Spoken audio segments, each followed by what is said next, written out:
në të ardhmen e afërt ti po thoshe një zëvendësim rreth 85 milion 85 milion. Po, në të gjithë botën. Çfarë do të bëjnë 85 milion njerëz në shtëpi? Kjo është ajo që është frika më e madhe. Pra papunësia më pas, pra këta njerëz praktikisht dalin pa dobishëm, sepse mund të jenë njerëz që kanë punuar gjithë jetën në një pozicion të caktuar, në administratë, mund të jesh ke punuar, ke shpenzuar 20 vite të jetës tënde duke qenë sekretare.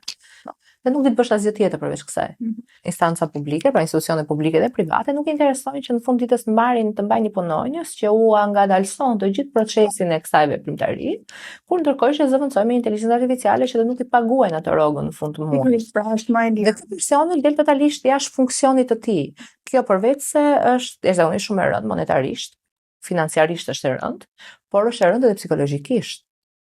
Domethënë ti të mendosh që pas kaq vitesh që ti ke punuar dhe s'di të bësh asgjë tjetër, vjen një tool apo një software dhe zëvendëson punën tënde të kaq shumë vite. Psikologjikisht është ka filluar. Ka filluar. Në momentin që duajnë që të shkurtojnë shpenzimet e tyre, e bëjnë. Pra, shpenzimet për shembull të marketingut që të bëjnë diferencë, në momentin që përdor inteligjencën artificiale, ti ke mundësi që të shkurtosh diku te 95% të shpenzimeve tua të marketingut.